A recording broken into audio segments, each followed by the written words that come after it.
seorang wali Allah kutub al-qamah ngarujuk kadinya sah Abu Yazid al-Bistami. Emang kumaha gitu? Abu Yazid al-Bistami waktu dihamilkan indungna sehat luar biasa. Tapi ketika barang dahar, asal dahar nu teu jelas, bae ngamuk di jero beuteung. Abu Yazid orokene di jero beuteung indungna dahar nu teu jelas ngamuk di jero. Datang ka kaget indung aku ngamuk budak. Datang kalau datang ketika utah deui ku amukan Abu Yazid al-Bistami di jero beuteung. Masyaallah karim, urang lamun inget kadinya pohara amat Gusti Allah. Dek kajadikeun seseorang anu istimewa di jero beuteung keneh. Lamun tadi Kangjeng Nabi Musa teu daekeun Yusuf geus kaluar, ja emang tadi ge ti indungna ieu. Ieu mah indungna keur carita indungna. Nginum asal teu jelas, baru dah satu ketika indungna dikiriman ku pemerintah. Di jalan keneh geus ngamuk. Di jalan kene indungna dikiriman ku pamarentah geus ngamuk bae. Wah, cak indungna pasti teu beres ya dahareun nu bakal datang bae ieu. Ngamuk ajol-ajolan, ngamuk. Begitu datang kalawang, wah langsung utah-utahan pamajikanana. Encan ge di dahar geus utah-utahan. Coba cak pamajikanna, cak indungna, inditkeun eta inditkeun barang dahar ti pamarentah inditkeun. Diinditkeun ge aja tentrem. Coba Haji Pendi. 180 derajat bedana. Ya Allah ya Rabbi. Nah kos gitulah Abu Yazid al-Bistami nu mantak diangkat jadi kutubul Syekhul Mursyid dari seluruh thariqah. Terus keluarlah Abu Yazid al-Bistami teu pernah ngadahar, teu pernah barang dahar lamun lain nu halal jasa. Bahkan pernah terjadi ketika di Ais indungna masih nyusuan keneh kan kanyana. Ngadaharlah barang menang pamere nu jelas eta teh pedagang nu jelas pedagangna teu jujur. Begitu didahar ku indungna Abu Yazid al-Bistami di Ais kene can boga tanaga orok beureum kakaratnya 2 poe 3 poe orok beureum bisa nepak kadaharan nu deuk didahar ku indung plak. Namun Haji Pedi what asana ieu mah ya lain deui mah ya kageteun indungna ya Allah ya Rabbi munajatlah indungna ka Gusti Allah ya Rabbi abdi teh ieu ngandung budakmu ieu kok aya perbedaan nah Gusti selalu berontak bae di jero beuteung hingga ketika abdi rek barang dahar hiji dahareun ieu teh ko ditepak aya naon Gusti abdi nyuhunkeun petunjuk Gusti langsung petingna sare indungna ngimpi kapanggih jeung Gusti Allah ya Allah eta ngimpi urang mah jeung anak uyang aing mangimpi urang mah sakunaon itu urangnya sarengkosan aing ngimpi diundang budak anjing hideung aduh ada nage hudang aing pita tadi aing hudangkeun capek aing impian urang mah kos kitu bae gimana kumaha tah eta teh geus disimpulkeun bae teu nyaritakeun kos kumaha ngan disimpulkeun eta langsung ti Gusti Allah cak Gusti Allah wahai Ibu Yazid kaula deuk ngajadikeun hamba kaula nu ngaran Abu Yazid al-Bistami urang Bistom melalui rahim anjeun ku kula deuk dijadikeun manusia nu pangsucina sadunya setelah nabi kaula mantak dijaga ku kaula di jero beuteung keneh ketika anjeun deuk barang dahar nu teu jelas jana berontak ku dijaga ku kaula masyaallah maha kawasa Allah. Ialah wal baladut thayyibu yakhruju nabatuhu biizni rabbi. Tinggal kuari introspeksi jeung diri urang mun tadi Kangjeng Nabi Musa seperti kitu istimewana mun urang nyaritakeun Tuan Syekh Abdul Qadir sakitu hebatna bulan Ramadan ge puasa mun urang nyaritakeun Abu Yazid al-Bistami Syekhul Mursyid seluruh thariqah seperti eta poharana coba ka diri urang geus datang ka mana urang ngadaharan riba geus datang ka mana urang ngadaharan perkara-perkara dahareun jeung ieu mah teu jelas nuluykeun ayat anu kamari dimana kamari Gusti Allah ngajelaskeun bahwa kamaha kawasaan Allah ketika Allah dek nurunkeun hujan ka hiji daerah dimimitian ku Gusti Allah secara syariat. Allah nyiptakeun angin jang nyedot cai laut. Disedotlah ku angin cai laut dibawa ka luhur. Di luhur hideung mega. Di dinyalah Allah memerintahkan angin supaya niup sesuai jeung perintah Allah mesti dikamanakeun ieu tiupanana. Cek Allah kacikupakeun, cek Allah ka pasar kemiskeun, cek Allah ka tangerangkeun, cek Allah ka balarajakeun. Ieu angin mah sesuai jeung perintah Gusti Allah Subhanahu wa taala. Mun urang napakuran tentang hujan, kadang-kadang di lembur eta hujan di lembur urang eueuh. Belah ditu hujan di lembur urang macan hujan, di lembur anu hujan di urang mancan hujan keneh bae. Ketika di urang hujan di daerah anu mah henteu, ieulah maha kawasa Gusti Allah Subhanahu wa taala.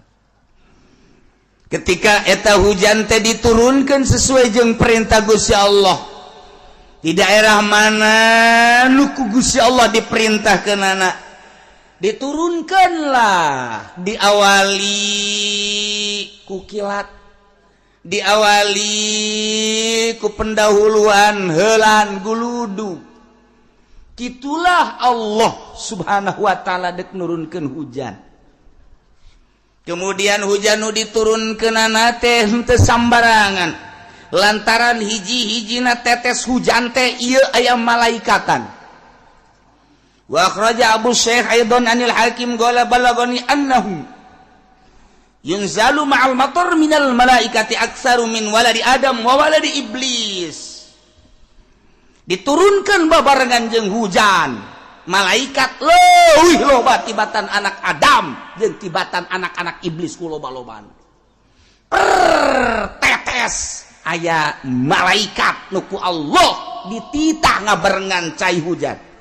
Yusula kulla qatratin, ngajagaan tiap tetes nu dek diturunkeunana, malaikat nanya wa aina taqa'u, ka mana ieu kudu diragagkeunana tetesan hujan teu sambarangan lain sakahayang-hayang.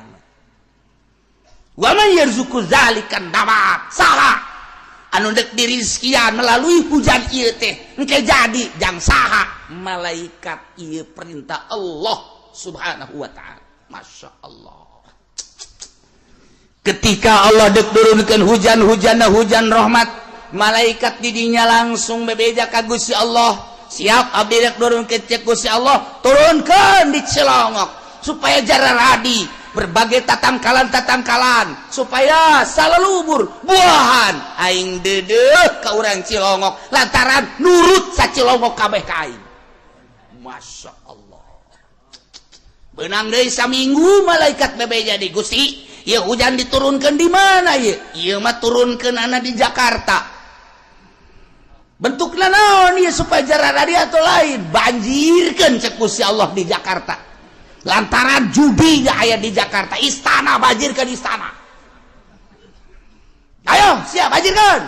Siap cek malaikat. Datang ka sakumaha? Teu kudu ai loba-loba mah. Ieu mangan ngawarah urang istana doang. Sok datangkeun sabitis teh heula di istana. Emang lain nang malaikat jagaan ku urang istana. Tetep celi anjing datang ke kajagaan. Celi aing ulah dengan dua-duana. Jadi okosna urang nyalahkeun hujan. Ulah kembali ka diri urang. Sebab malaikat nyahueun diwakilan ku Gusti Allah wakil. Tuh jelema anu nyieun dosana nyahueun nya gitu. Tuh. Nu mana? Tuh DPR tuh. Jauh. Lag-lag ku sia cenah. Ku sia naon karangarana hujan. Tuh itu saya. Manya sia teh nyaho. Itu saya tuh. Jokowi.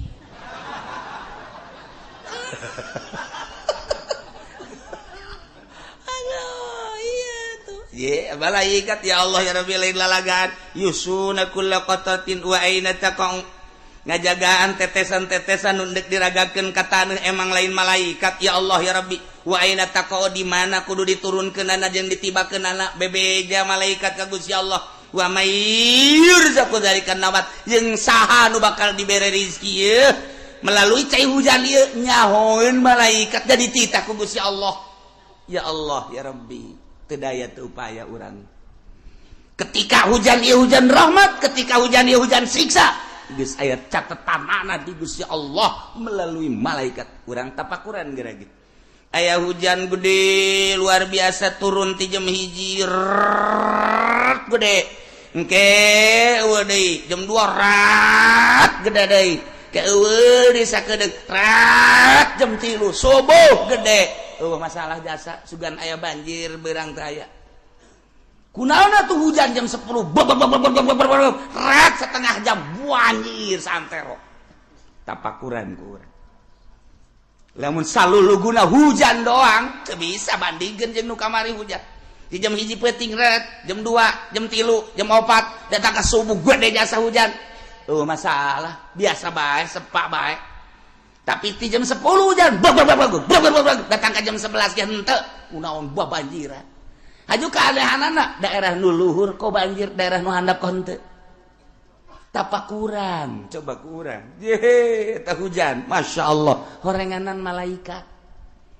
Lamun urang nyaritakeun anu kamari di Syekh Abdul Rauf Aceh, eta tsunami sakitu gedena tuh kunaon geura? Ieu laut, ieu makom, di dia tsunami. Kok teu daekeun cai ka dinya? Je atuh malaikat. Itu ka ditu. Heuh, ulah ka dieu. Ka ditu ka pondok ka ditu ka ditu. Ayo ka rendem pondok terendem. Aya malaikatan, masyaallah. Tah kuari mah urang nyaho. Guys, nu mentak urang selalu mun ngomong jeung kiai mudah-mudahan we ieu hujan sing jadi hujan rahmat. Selalu urang kan kos kitu tah dibere wawasanana ku para guru-guru urang, ku para kiai urang baheula lantaran ieu hujan rahmat mah. Wa huwallazi yursilur riyaha busyram baina yaday rahmatih. Rahmat teh didinya hujan dek diturunkeun malaikat geus siap kudu ka mana nurunkeunana. Memeh hujan turun diawali ku angin-angin. Memehna ge aya mega-mega. Nah di dieu lah kaistimewaan dadamelan Allah Subhanahu wa ta'ala. Nah dilanjutkeun ku Gusti Allah jang nyontoan jelema mukmin jeung jang nontoan jelema kafir teh. Dawan Gusti Allah wal baladut thayyib yakhruju nabatuhu bi'izni rabbi. Ari taneuh anu bagus mah anu gembur mah anu subur taneuna. Ketika diturunan hujan teh yakhruju nabatuhu kalaluar jajadian-jajadianana. Eta kalaluar jajadian teh lain sakaluar-sakaluarna horeng biizni rabbi kalawan izin pangeran. Masya Allah. Brug hujan tiis karasana ka urang. Urang isuk-isuk anyep luar biasa cai sing karelek dina paranti lempang cai kokorolokan dan lain sebagainya di sawah kadeuleu ku urang cai tapi galenganana kadeuleu. Herang caina urang kadinya di dalam tiis-tiris bang urang sakorodong baheula mapan ka sawah teh kieu. Bari dikadiakeun mawa teger di dinya teh. Kadieu. Kanyahuan kunyanya samping dikatak-takeun baju dipake ka dieu teger di bawah horeng teu make calana. Eta baheula kos karar itu. Tinggal urang sahabat, "Ai! Awewe anu deui sararawah teh hei-heian sugan teh naon? Ayeuna belut. Belut mana? Eta tewak belut. Ngan mah ka dieu ka ditu. Mana belut? Eta ngagantung kan jaheuh. lakon baheula kos kitu eta potret-potret baheula. Masyaallah karim. Eta ku bunga-bungahna cai hujan teh rahmat datang ka teu make calana. Dongengna loba jasa ibuna jeung bapana anak kabeh dibawa ka sawah yeuh terus di sawah lulumpatan budakna ju hayang ngising ban budak ge di sawah teh bek bebejapan indungna di tengah sawah bapana jauh ngising di calana loba budak baheula mah nu ngising di calana di sawah emang lain kumaha lalakonna masyaallah eta indahna cai rahmat. Terus jararadi urang ka huma kadinya ya Allah ya Rabbi di huma ge jararadi segala rupa nu dipelak teh urang ka kebon ja baheula mah aya kebon eta di kebon teh jararadi geus masueg jadi badur jadi di sisi tangkal cente jadi kagadung-gadung jadi segala rupa anu ngeuna jeung tulngeuna ge kabeh jararadi barang di deuleu belah ditup kaci pet loba jasa. Budak kuali mah teu nyaon ka kacipet. Di deuleu ku urang tun ka ranca pondok aya di ranca pondok di dinya teh ya Allah ya Rabbi. Di dinya teh loba jasa. Wow, nu pararanjang teh ya katipuk. Urang teu nyaon ka katipuk, daon cenah katipuk.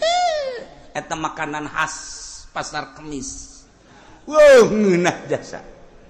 Isuk-isuk urang gadukeun sakola jundeuleu bebanjiran di pondok di dinya teh loba katipuk dicokotan kieu can ngadaharna naon di imahna didahar ku urang masalah ngeunah jasa baheula mah sugan nyeri beuteung teu tiis-tiis gadahar pas kitu masalah jasa irahmat luar biasa ya Allah ya Rabbi balik sakola terus mapayeula urang teh tah di pagar-pagar di dinya teh loba kingkip jalan kikip kurang tadi asup-asupkan kurang ka dieu ka gitu kantong bo ambal aya kingkip belah dituna ya rukem-rukem di alaan sarua bae aduh loba jasa pas dek datang ka imam masyaallah jak kedek berangkat sakola mah encan araraya barang balik sakola jam 10 setengah 11 ya Allah cecen det ararasa di kumaha atuh ya Allah ya Rabbi Gusti kabeh jararadi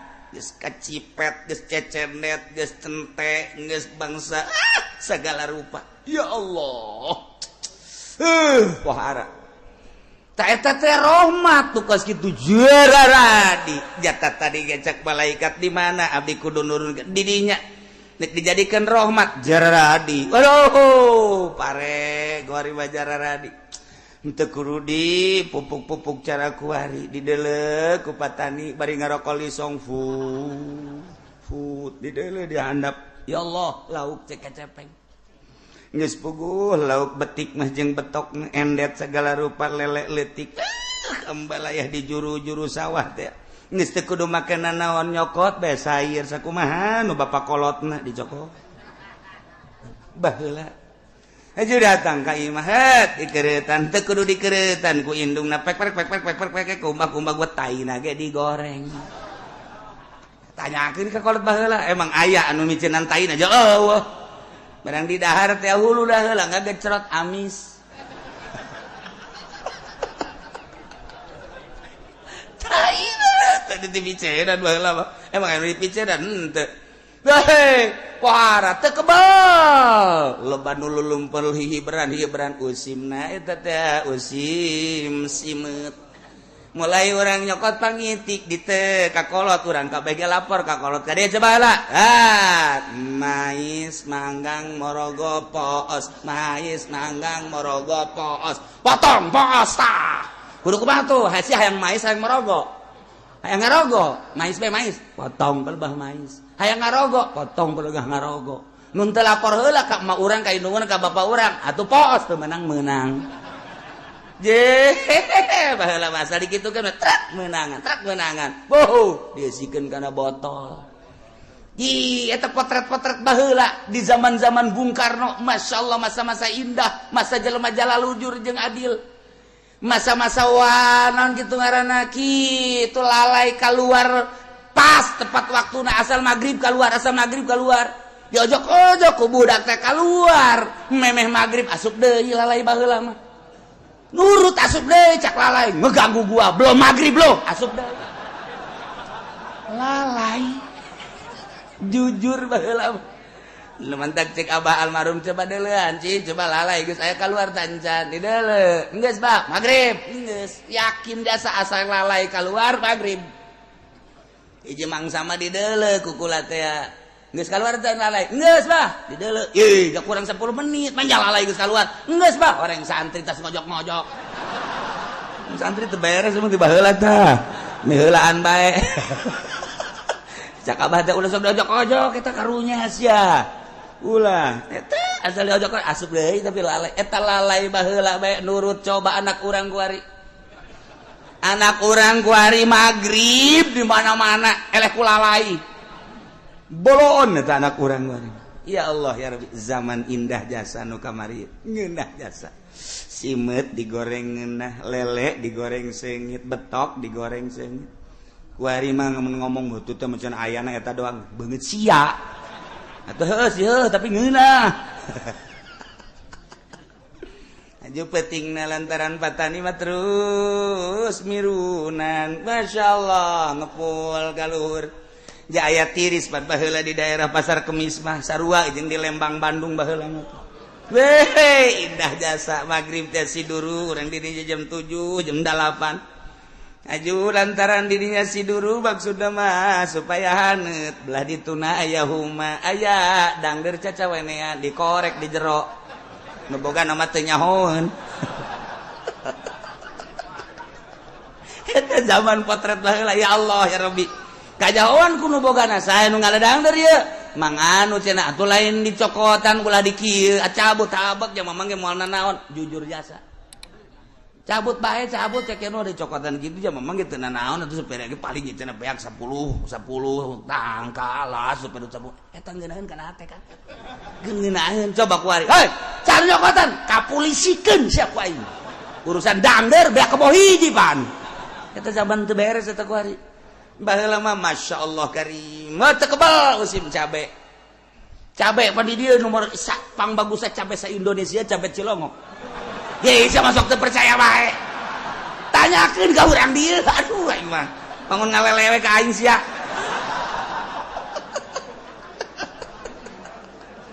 ya Allah patani di Cilongok teh kapan musim cabe manu bagus teh dijual eta anu kameron-kamerona ditumpukeun kapan di dinya anu lakuna dijual nu teu lakuna dibikeun ka tatangga nu teu boga cabe dibikeunan ka santri santri luar biasa usim cabe mah weh santri teh meuleum cabe coel cabe kemudian atuh sambal cabe nyayur cabe kabeh ngising di sawah ambualaya kabeh ngabeten kabeh kunaon nyeri bujur carita potret baheula ya Allah ya Rabbi indah jasa teu kebal usim jagong ya Allah ya Rabbi ngala jagong ditumbuk dijual nu bagusna anu bangsa ompong-ompong jagong saeutik teh kapan teman teu laku ditumpukeun di dinya dibikeun ka tatangga zaman balalager baheula mah tatangga lamun usim jagong kabeh ngarasaan bagian anu teu benerna dibikeun ka santri tetep santri kabagian bae anu bangsa sajagong dengan A5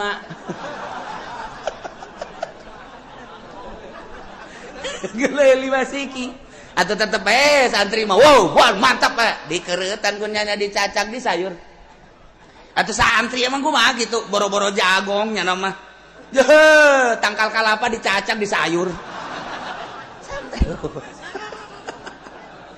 ieu carita potret baheula rahmat Allah karasa jasa ku kabehan ya Allah ya Rabbi urang lamun melak tangkal cau hiji berang menang saminggu kunaon jara radi eta anak-anakna kuari mah hese hayang anakan aduh dapuran itu ya Allah ya Rabbi kemudian tangkal awi ti ditu sadapur ti ditu sabatur urang hayang sabatang bae mah ya Mang kula butuh awi ngala sahayangna sia sadaekna sia nu belah mana bae tuh nu kus karolot bari tuduhkeun kunyana tuh nu belah ditu geus karolot mah los alas sadaekna sia da kumaha coba kuari coba kenal aja ngalawi polisi zaman polisi kuari baheula mah ya Allah ya Rabbi ceng siapa cenah bebejana sabatang pan 5 kurang 5 nya ayo geus tuh basi kurang ngalah deui sia tuh tiis kana hate tiis ngeunaheun. Masya Allah cen sia ngalawi cen sia babeda 5 10 mah geus 10 cukup aja aya anak abah ka mana eta milu jeung kula anak milu nu mana ieu anak mang nu awewe milu teh awina di bawah anakna milu masalah itu baheula mah kos kitu neng sia kunaon milu nyana mawan awi karunya jasa teu kabawaeun ku kula dibantuan eta nu awewe ge milu bantuan sia mah bogoh meureun kitulah aduh ya cerita bobogohan ge ditangkal awi baheula waduh potret-potret baheula tah ieu rahmat Masya Allah karim ngeunaheun tarariis neuk barang dahar huwi loba kemudian atuh ibutun aya kemudian atuh naon kareng dangder aya ih kasuag-suag ngeunah baheula balang mah baru imal nyaeun suag bisa-bisa ngadahar badur mabok sia nah ieu naon ieu maksudna ieu iyalah wal baladu thayyibu yakhruju nabatuhu bi'izni rabbi tanah anu subur mah nu diturunan hujan ku Gusti Allah merupakan hujan rahmat nu dibawa ku malaikat yakhruju nabatuhu kala luar jajadian bi'izni rabbi kalawan izin pangeran Gusti Allah subhanahu wa ta'ala ya Allah ya Rabbi kan ngeunaheun subur lah eta keur carita palawijo nah kuari tangkal buah baik nu dipelak baik anu henteu atawa jajadian buledeg kuari mulai kembangan ku ayana hujan tadi sanggesa kembangan teu kebal langsung pentilan terus karolot kadeuleu aya nu koneng di luhur sakampung ngadagoan ragagna eta buah potret baheula sakampung kararieu bae ngadagoan angin wer patek trok buah jeung buah lantaran patek ragagna hiji nu perebutna aya 100-an mebreg buah anu diperebutkeun mah buah daging tapi hulu bara rentus indah jasa geus teh jahoeun budak kuari mah kos kitu teh teu jahoeun di ditu perebut buah daging di ditu perebut buah kaweni di dieu perebut buah golek di dieu perebut asal aya angin bae ge sakitu dihareupeun imah pelaknyana diperebutkeun masalah indah jasa baheula mah nu bogana mah teu kabagian melak buah golek dihareupeun imah angin gede pan gola deh buah golek mah war perebut jadinya tinggal nu bogana bae kieu bae sugan marah henteu geus beres angin menang teu sia coba eta tuh menang cenah kula mah elehan ke tungguan ku mamang dipangajulkeun endeu kumaha ku ngeundah-ngeundah teuing kuari dengan sia telok-telok ka dieu mulung buah wah sia mulung buah melak aing edet sia kapolisikeun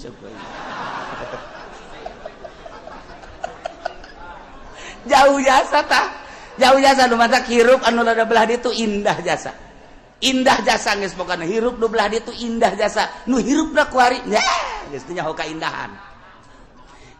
kaindahan nu kuari mah masyaallah belah bah ditu kebon tuh tuh di deket imah kula kalau bah dieu eta kebon tangkal buah segala aya buah daging aya buah kaweni aya buah limus aya buah nu ngeunah mah eueuh dinya mah tah bangsa buah nu kara itu dulu anu lamun urang ngadahar teh mun ngadahar di dieu cenang buah limus ajeuna mah urang dicarekan bae ku tah ya ngadahar buah limus nu kitu di dahar cenang pan di dieu tapi tetep bae indah bae kan baheula mah masyaallah karim berebut datang ka imahna masing-masing cak indungna sia bau tai amat sih ye jatuh ngising eta sia ada dabu di mana gorenganan perebut buah dihandap teh tai santri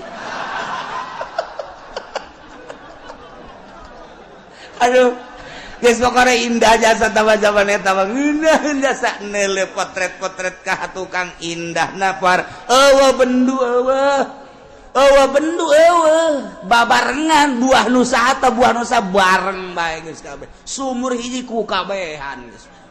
Ya Allah ya Rabbi ilah masa-masa jujur masa adil terasa lamun aya usim cabe kabehan ngadahar usim jagong kabehan ngadahar usim kacang kabehan ngadahar sanajan anu dipikeun kata tangga mah anu kences tapi tetap kabagian kan kuari boro-boro nu kences malah mah cangkangna dikahareupeun imah sia ka cangkangna tuh cangkangna ge neuleuh-neuleuh sia kadan kuna ngadahar padahal teh kudu bener ngomong kudu bener tungtungna makan ka Sukabumi telu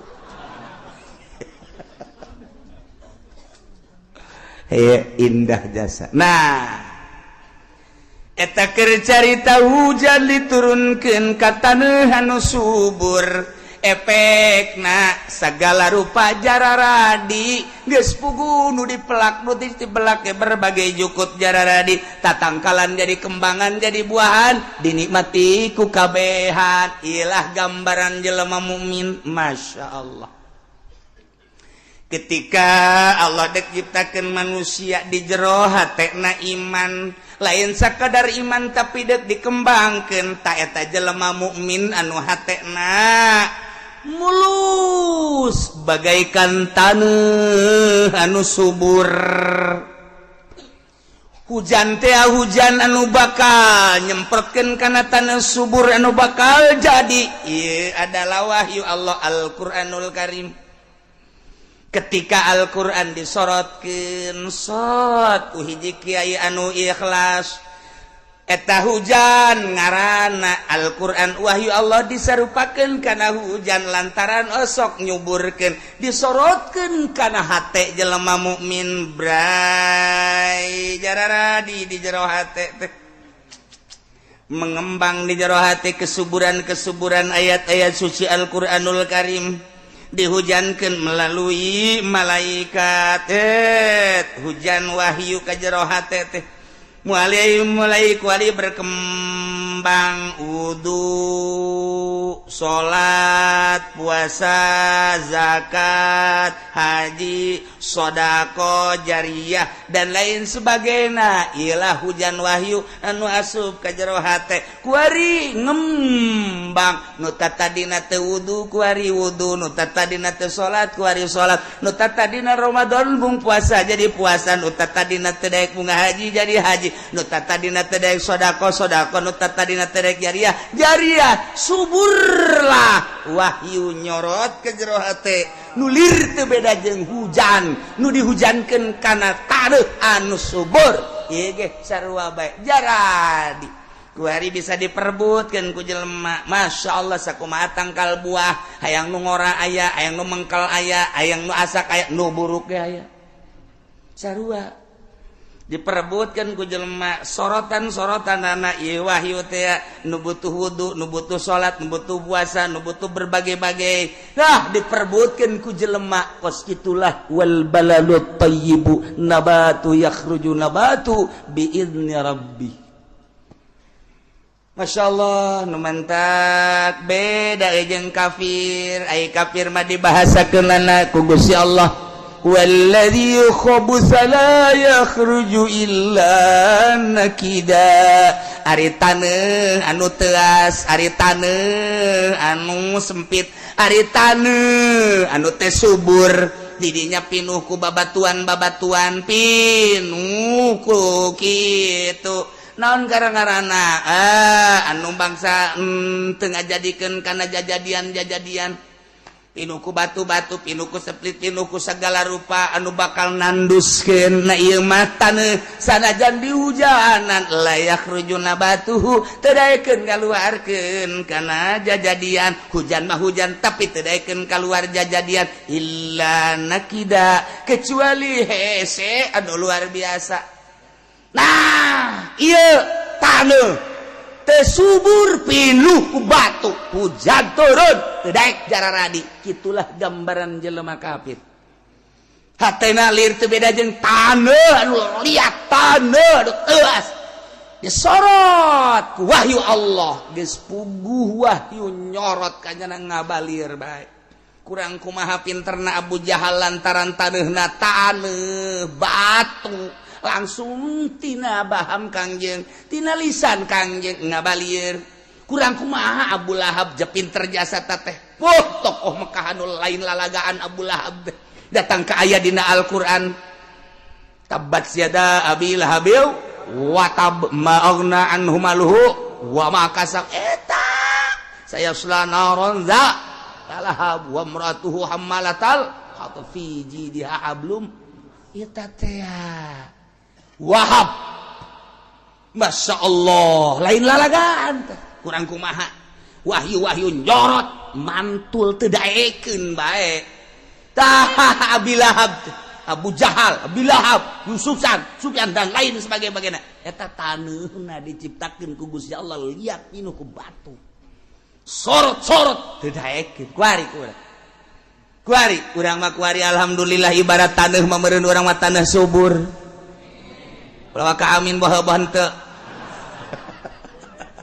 Tapi urang mah mudah-mudahan alhamdulillahirabbil alamin keur dihujanan tapi tatangga urang di lembur tatangga urang di boluluhur urang itu geus nyahoan tapi tetep bae teu daekeun geus puguh nu kalalapir mah di saantero urang lain teu nyahoannya na lantaran taneuhna batu teu bisa jararadina naon urang mah alhamdulillah barang dihujanan ku Al-Qur'an cep ka jero jararadi ternyata orang nu jararina bensin malulu tangkal cucuk jadi di dieu aya bangsa bubuahan mah teu daek jararadi heran nu jadi mah imah yang bangsa kitu bae cucuk-cucuk erbis bae geus datang ka imahna bendu nu aya eta ge sarua aya bae nu beukieun mah embe mah deutep beukieun geus jana atuh menyatu jeung embe cak embe teh pantas ngaji sih aju ngomong aing di jerona ya jukutan loba omong geus milik kula tuh cak embe teh jadi nyana tas ngaji ge tetep lain jeung musola menyatuna jeung embe tuh kumaha nu jadina di jero hate urang bae hujan jadi hujan ngahujanan taneuh subur taneuhna geus bapare jadi atuh dangdeur jadi hui jadi geus puguh bubuahan jadi horenganan tangkal bujang kaget ge anu katoel aja cucuk kan cucuk kali age jadi dan lain-lain sebagainya jararadi geus puguh jukut bajaradi nu sok dijieun samak teh jukut taun karang-karangna walingi ge jararadi nah ieu nu di jero hate urang nu jadina sorotan teh apakah anu bermanfaat apa henteu kurang tinggal introspeksi bae kurang lamun cucuk pacul cabutan kurang jukut cabutan kurang sing hade bae pare nu kacabut jukut diantep sing hade ya Allah ya Rabb lamun urang ngembalikeun ka maha kakawasaan Gusti Allah nyaritakeun hujan jeung taneuh anu subur ketika dihujanan teh jararadi kamangpaatanana karasa baik ku nu bogana atawa ku batur kitu keneh hate-hate jelema mukmin ketika dihujanan wahyu Al-Qur'anul Karim jararadi engke bisa dinikmati baik ku nyana atawa ku batur nikmat jasa horeng kabeh ge biizni rabbi urang nu mantak aya di dieu ge keur dihujanan ku ayat wal baladut thayyib ieu teh aya izin Allah lamun teh aya izin Allah mah sagagahna urang sahebat ta urang saboga mobil urang saboga ongkos urang tetep bae teu daekeun ka dieu eueuh izin ti Allah urang nu mantak aya di dieu aya izin Allah deuk naraon cenah ieu ka dieu deuk ngaji lain deuk naon deuk neuleuh pondok nu kamari kahuruan teh sia juga sia aing kan ngaji lain aing deuk neuleuh itu bae cenah bangunan aya nu nanya ka kula kieu deuk bangun deui itu kumaha aing bae henteu maksudna deuk dibangun teh henteu atuh saya emang deuk nyumbang tale henteu atuh nu nanya-nanya teh nyumbang henteu naon henteu nanya bae karibed-ribed sia badalekeun bae atuh henteu cenah tuh kulah hayang nyaho bae engke maksudna lamun kiai neuk ngabangun deui kulakan di lembur deuk maksudna donatur ijang pondok Cilongok aju engke kieu maksudna kiai lamun menang 100.000 50 jang kula tangkorak ieu ieu bangsatna ieu mentak aing mung loba omong ge eta kos kitu ieu cenah kiai ngabantuan kula bae tangkorak sia meureunana ieu jahanam ieu ya alhamdulillah penjaga kejadian masalah bea kabeh lurah hadir camat malam eta ge hadir isukna bupati ge hadir alhamdulillah kepedulian hadirna doang alhamdulillahirabbil ulah kaseri mah keur hadirna ge geus alhamdulillahirabbil alamin berarti kan nyana nyaho tuh geus jadi ku hadirna ge nyana nyaho berarti tuh geus hadir adapun ka dituna ulah bata tanya sebab siapa ngananya doang kan gitulah para jamaah kaum muslimin wal muslimat rahimakumullah horeng geus aya izin Allah lamun ieu dik dijadikeun jelema subur biizni rabbih Allah lah anu ngurus ieu dik dijadikeun setengah subur biizni rabbih Allah lah nu ngurus ieu mah dik dijadikeun nu bantat biizni rabbih Allah nu ngurus emang sakitu izin Allah lamun urang ningali ka zaman baheula istimewa jasa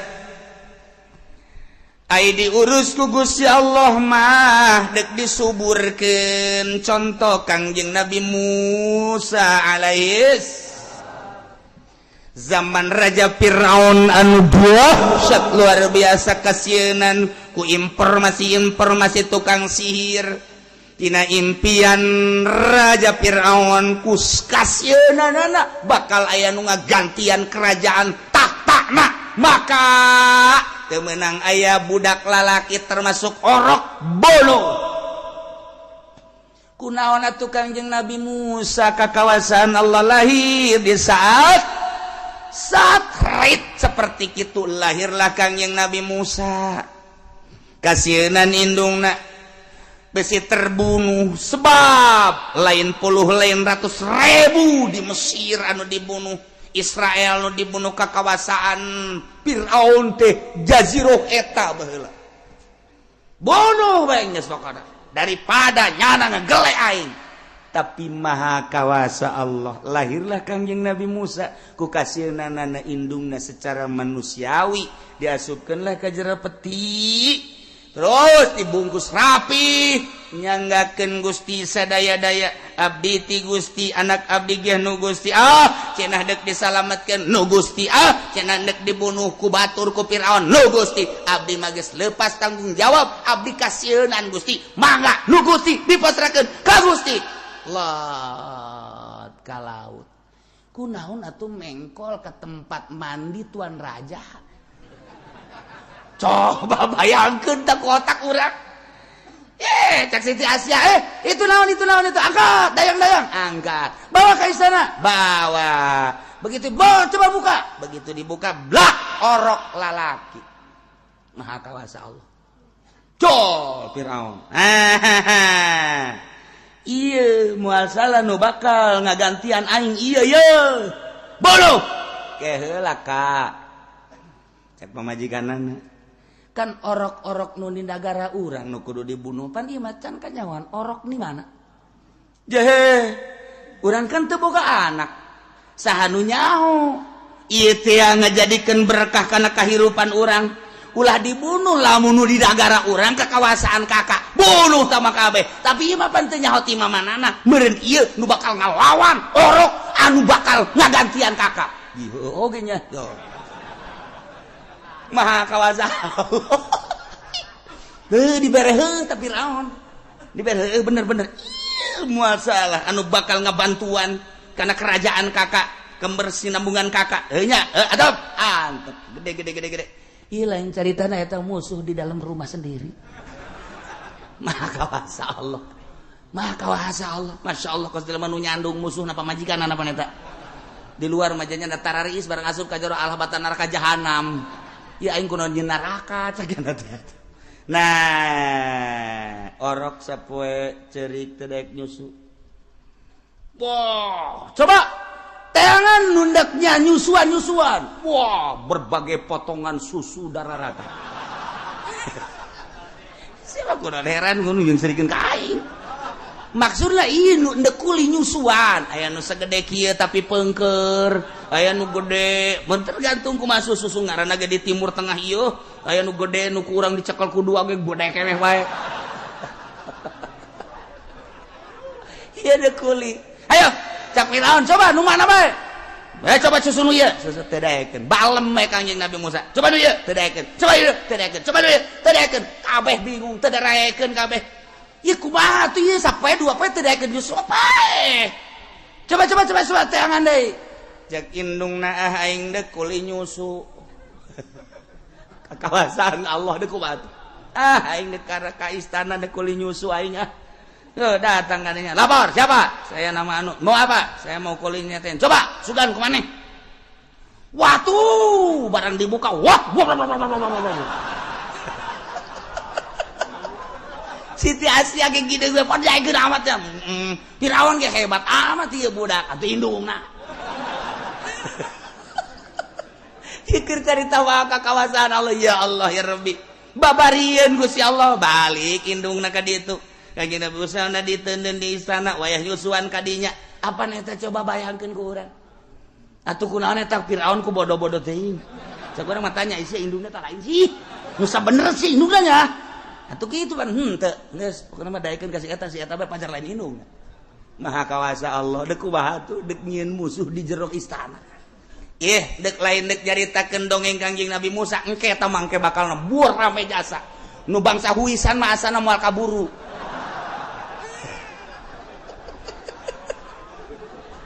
mangganing rame jasa ya Allah ya Rabbi ieu mah endek dicaritakeun wa haramna alaihil maradi'a Allah nyegah ka Kangjeng Nabi Musa ka tukang-tukang nyusuan coba bayangkeun dibere susu embung susu itumbung susu embung bung kunaon eta nu mantak embung dijaga ku Gusti Allah lain makhluk anu sambarangan teu sambarangan nyusu ieu mah deuk dijaga ku aing cai susuna ge teu meunang sambarangan kudu anu tetesan ti indungna turdu halal teu bisa sambarangan embungeun Kangjeng Nabi Musa padahal kurang kumaha cai susu anu tadi dicekel dua teu bahi teh subur jasa teu daekeun lain teu geunah dijaga ku Gusti Allah sebab ieu cai susu kadaharanna sambarangan ti dieu teu daekeun sambarangan nu ieu sambarangan dek dijaga ku Gusti Allah wa haramna alaihil maradi'a dicegah ku aing cak Gusti Allah tukang nyusuan teh sambarangan sebab naon dek diistimewakeun Musa ku aing teh mimiti orok teu beunang sambarangan barang dahar apa nae ente mah susu sapi susu kebo susu embe waktu ambalaya nu mantak datang ka kuaring ge tetejeh bae jabongan baheulana woho barang neuleuh indungna nyonoh langsung kieu bae nyurudug tatadina susu sapi batak disurudug ku nya deudeuleunna itu teh sapi maha kawasa Allah dek dijaga ku Gusti Allah teu sambarangan terus Kangjeng Nabi Musa sanajan di istana apa Kangjeng Nabi Musa ngadahar eta kadahar istana tidak ada dibere teu hayang Kangjeng Nabi Musa nginum dahar di istana sebab ieu adalah milik rakyat darah rakyat teu hayang Masya Allah urang lamun ngitung kadinya muringkak bulu di jero istana nu serba mewah sebalik lain lalagaan Firaun ngaku raja lain sakadar ngaku raja tapi ngaku pangeran sagala rupa aya di dinya Kangjeng Nabi Musa teu tertarik sugan tertarik ku kadaharan-kadaharan nu aya di istana teu aya sebab kadeuleuna ku Kangjeng Nabi Musa getih teu hayangeun coba urang undang ka bupati ka ditu deh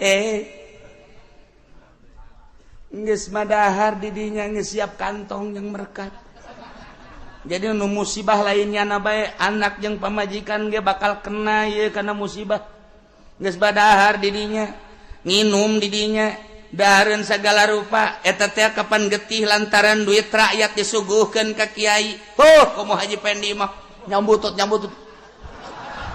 sakumaha jumbo kurang parab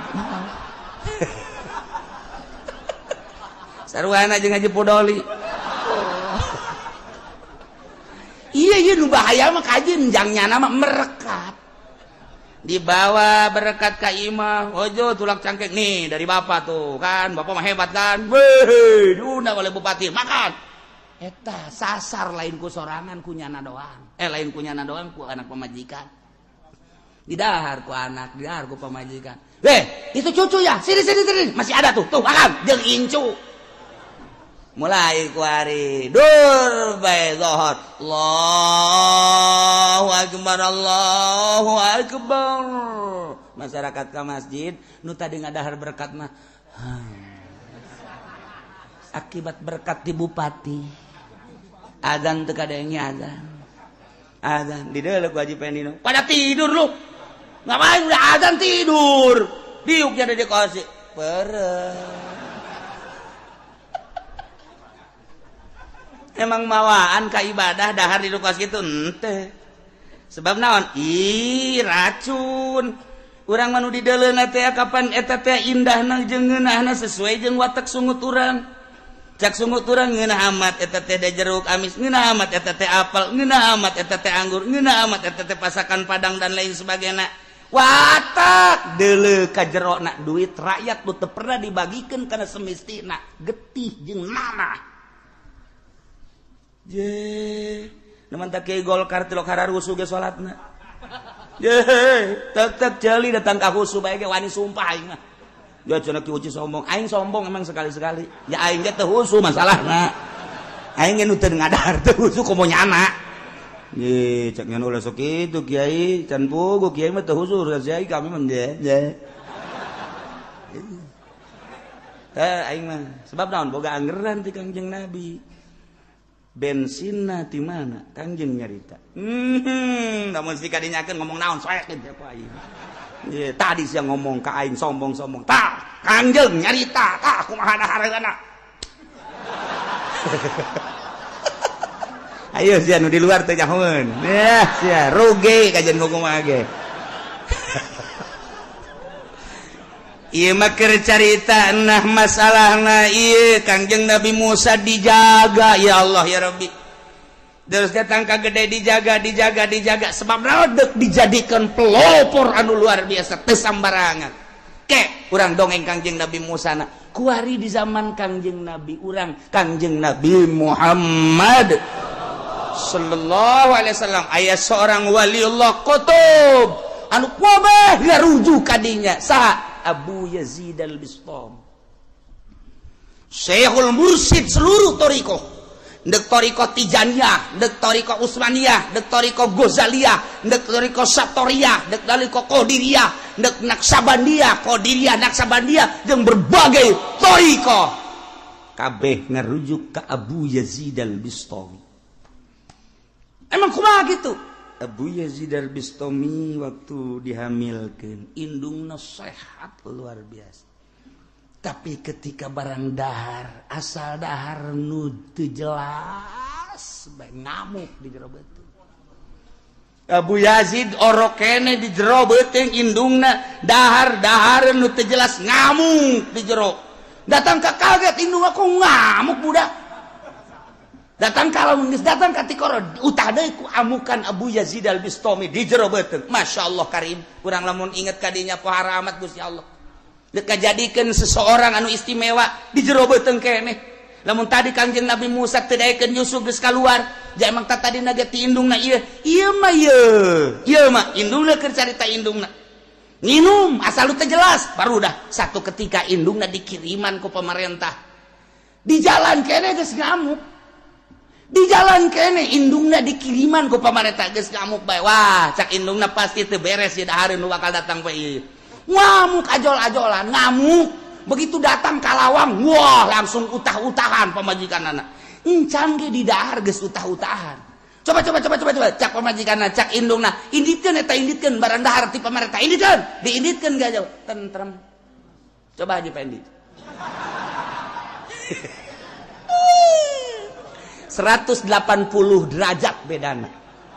Ya Allah ya Rabbi. Nah kos gitulah Abu Yazid al-Bistami nu mantak diangkat jadi kutubul Syekhul Mursyid dari seluruh thariqah.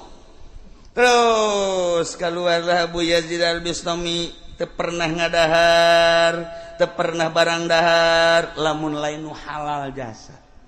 Bahkan pernah terjadi ketika di Ais indungna masih nyusuan keneh kan kanyana ngadaharlah barang menang pamere nu jelas eta teh pedagang nu jelas pedagangna teu jujur. Begitu didahar ku indungna Abu Yazid al-Bistamina di Ais kede can boga tanaga orok berem kakaratnya 2 poe 3 poe orok berem bisa nepak kadaharan nu deuk didahar ku indung plak. Namun Haji Pedi what asana ieu mah ya lain deui mah ya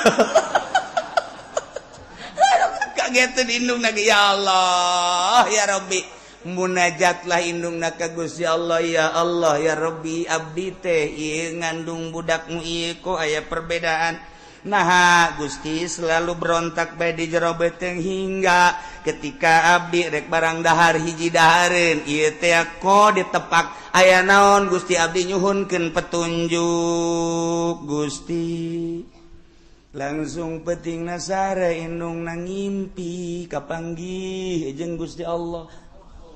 Ya Allah, eta ngimpi urang mah jeung kunti anak. Uyang aing mangimpi urang mah. Sakunaon itu urangnya sareng kosan. Aing ngimpi diundang budak anjing hideung. Aduh, hadeuna ge hudang aing. Lain pita tadi aing hudangkeun capek aing. Impian urang mah kos kitu bae.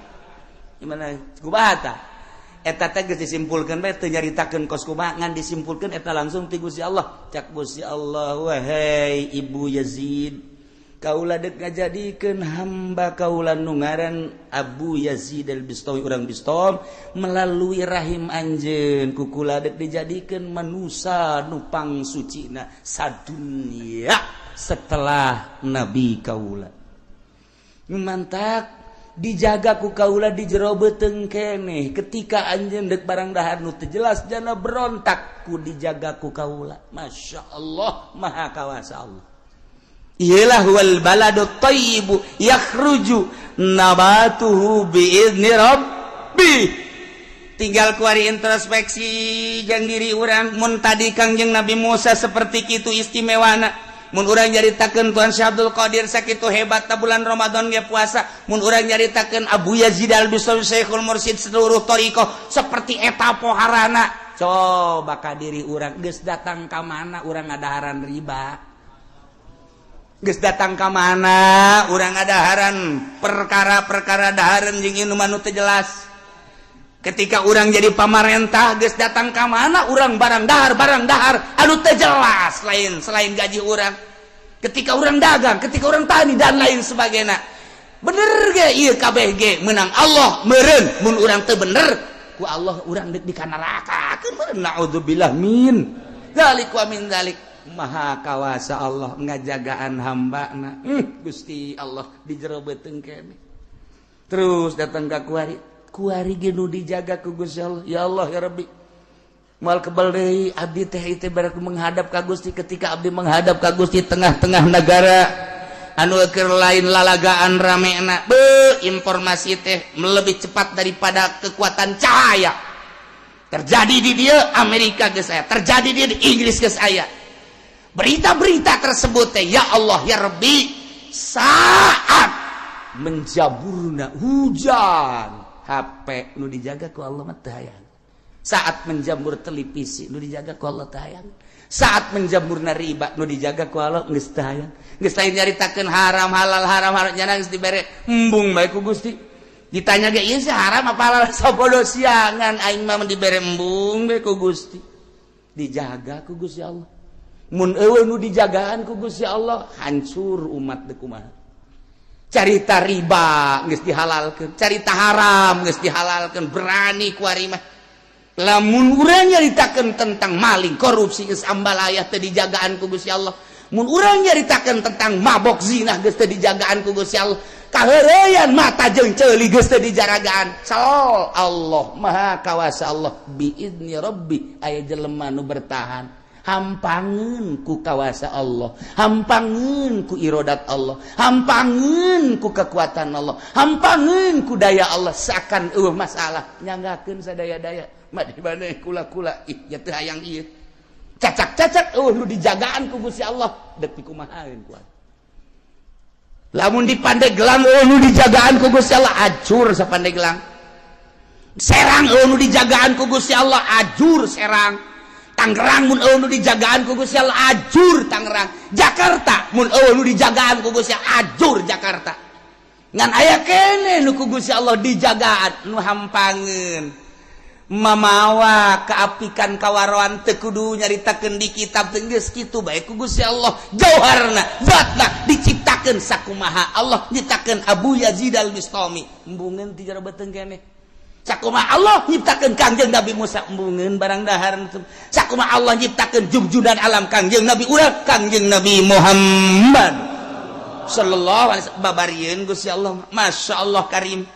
Jadi ulah khawatir emang nang Allah kabeh ngan urang ulah cicing terus berjuang mah ngomong haram terus bae nu haram mah didegekeun jeung teu didegekeun lain urusan urang mata kiai teh ya selip saeutik dina nafsuna kumaha nafsuna asal teu ngaji bae kanyana bendu urusan ngaji teu ngaji mah teh ulah dipake ke bendu nafsu di dinya mah urang mau nyaritakeun kiai anu oh alhamdulillah kiai anu oh alhamdulillah itu negara si eta salat keneh alhamdulillah teu kudu ngaji ka urang asal salat keneh wauheun berarti ka Allah henteu kudu salat ge cilok ngaji ka aing mah teu ngamurid ka aing teu nyahoeun aing mama meureunanan pugu aing geus angkat buya teh teh nafsu takos kitu teh nafsu geus tembutanya teh geus henteu sinergis henteu harmonis antara kiai murid si itu ngaji ka anu henteu ngaji ka aing celok nanya nyana embung kapanggih dina ondangan dina naon embung kapanggih mong aing mah kiai eta bongana leh teu beres perbedaan puasa bae jadi teu ngomong ge atah amat sih sarua deuk ka Allah perbedaan soal puasa beda sapoe kok hayu teu nanya sih mongan nyana mah makena nu kos kira teh bae tayang aing mah tayang wau nafsu ayeuna ibadah ka Allah mah tuh oh nyana make anggeran oh urang anggeran ieu atuh masalah aja sarua deuk ka Allah atuh adapun ke urusan nu narima jeung teu narima nama Gusti Allah kunaon hayu teu nanya malah diomongan ulah sok ngaji ka dinya beda puasana lebaranna beda teu aya aing mah ye teu nurut cenah mah ka pamarentah ye mendingan di urang pamarentah ngagejebur sia ye pemerintah artinya ulah dijadikan permasalahan atau hayu aja ke Allah gimana jitu wau nafsu teten kos gitu ngaranna di dieulah loba keselipan para kiai aya nu deuk lebaran dikunci kapan masjidna ina naonan ngunci masjid cenah salah ya Allah ya Rabbi nyana geus jelas bener apa henteu sih atuh deuk sarua deuk ka Allah mangga Allahu akbar sarua perbedaan atuh mangga tah baja keyakinan pek bae mantak istimewa jasa pemerintah mah menghargai Naksabandi padahal bejanan 3 poe oh masalah geus jasa sarua ka Allah kunaon atuh aya di urang ribut iyalah permasalahan nafsu hayang dituturkeun eta lah nafsu ja urang mah ulah hayang dituturkeun ngaji sampaikeun urusan hayang dituturkeun nafsu ulah hayang dituturkeun asa ngadenge salat eta salat puasa geus alhamdulillah pandakwah teh titah nyahoeun ka Allah kuna salat kuna puasa adapun nyana ngaji ka urang henteu lain urusan di papan teu bongan teu ngaji ka aing emang kurang emang teu celok mare berkat pan ka aing urusanna teu apa beulit ti berkat maru nah wal baladut thayyibu yakhrujul nabatu biizni rabbih hate jelema mukmin mah ketika disorot ku wahyu anu lir teu beda jeung hujan percis okos taneuh anu subur tis jararadi kemudian dijaga KBG biizni rabbih nu deuk dijadikeun Kangjeng nu deuk dijadikeun Tuan Syekh nu deuk dijadikeun Syekh Abi Yazid al-Bustami bladeuna nu deuk dijadikeun Syekh Asnawi Caringin nu dijadikeun Syekh Ahmad Khatib los ka bladitun nu dijadikeun wali sanga dibere kuat bae ku Gusti Allah cacak-cacak lu kuat di saat kuari wallahu a'lam walladzi khabusa ari kafir mah taneuh anu liat taneuh anu teas disorot ku wahyu ku kumaha ge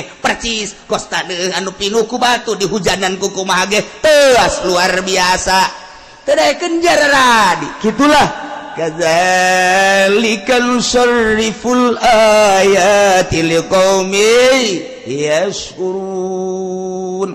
Sakumaha nu ku kaula dijelaskeun cek Gusti Allah tentang hujan jeung taneuh, tentang angin anu mawa hujan, kemudian diturunkeun di mana sanggeus turun jadi rahmat.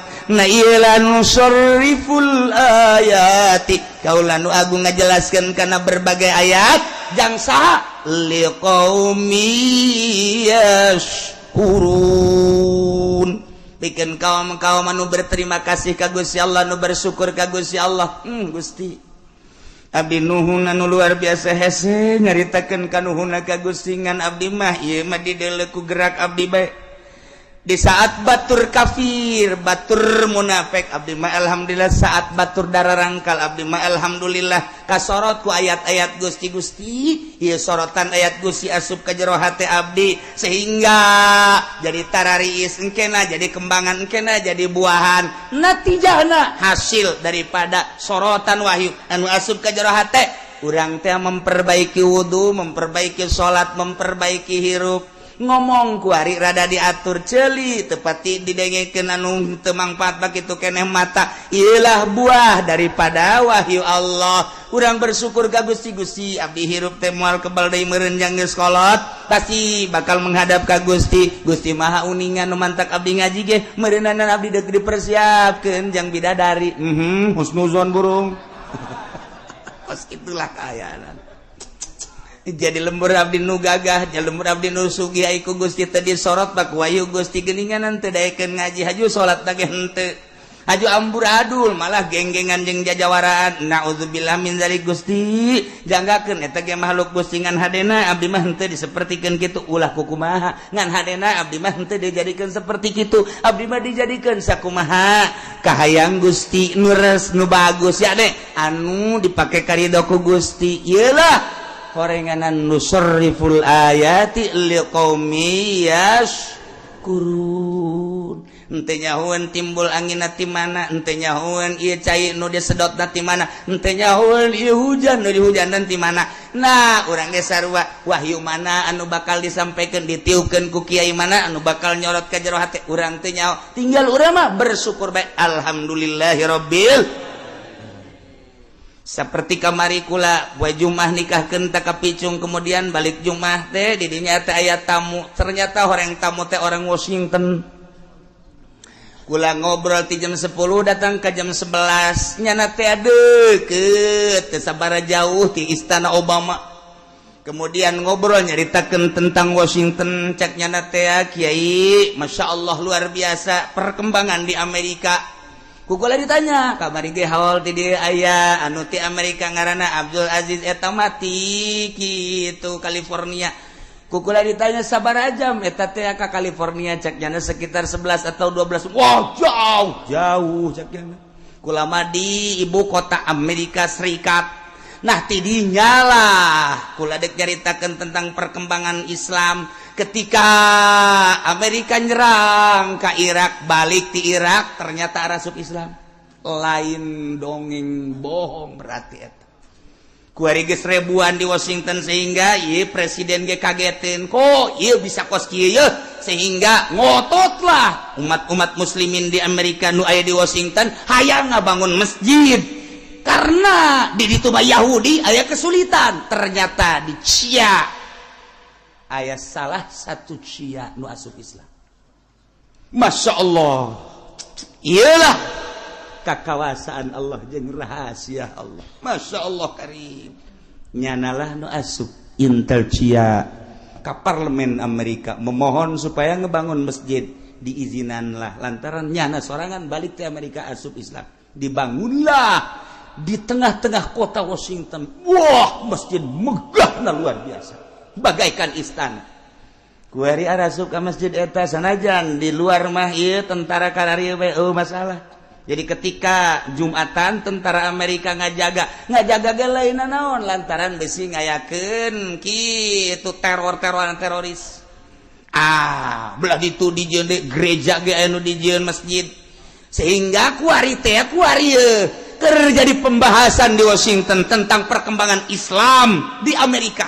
Ya Allah ya Rabbi, mentek cek manehanana ge kiai kula mal kebal deui bakal ka Washington kiai ge diajak ka ditu dua tanu ngajak jadi kula mah geus jelas pisan geus aya tinyana endek ngajak aja pendi terserah nyana pisana sabodo lamun teh mah kula teh jadinya nama dek di Amerikakeun bae dijariahkeun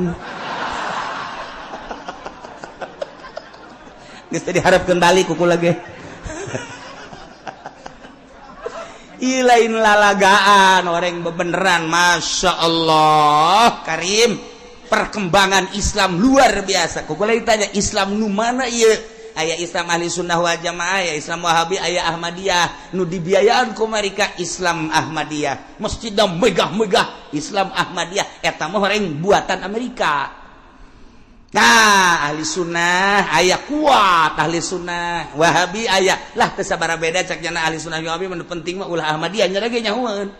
Nah iyalah di Amerika luar biasa cek jana lamun kiai ke Amerika henteu ka Washington henteu ka California henteu ka Texas eta mah sarua jeung ka Mekah teu ka Madinah cek jana kos gitu emang aya naon indah jasa cek jana di Amerika maksudnya indah kumaha sih Pak loba nu teu make calana. Tadi jaritakeun perkembangan Islam, kuari jaritakeun perkembangan Amerika anu sakahayang hirup. Cek jana urang jadi salaki pamajikan aya endek keluar bae teu meunang diganggu-ganggu.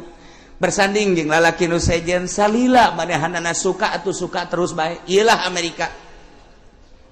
Mentak kula hari teh saminggu teu betah ge. Aing teu betah di Amerika kos kadarieu amat ye. Teta kos kitu teh kebebasanana pohara. Tetapi kuari mulai mengenal Islam di Amerika. Lamun tadi nyaritakeun kamari urang di California, kuari di tengah-tengah ibu kota Amerika, Washington. Kuari masih kene di dia sekitar ceknya bangsa 3 bulan deui engke kula balik deui ka Amerika, anak pamajikan teh di Amerika di ditu. Ya Allah. Kedek nyama deui ka dieu lantaran kamari ka karak boga sajam doang jam 11 ulah ka masjid nyanana ka Jakarta deui. Nah yeung ke deuk ka dieu deui deuk ngobrol tentang Amerika. Cek nyana jangan enggak Pak Kiai sana ke Amerika dengan saya. Berapa jam naik pesawatnya? 27 jam. Waduh. Terus itu dari sini ke Abu Dhabi nanti langsung Amerika.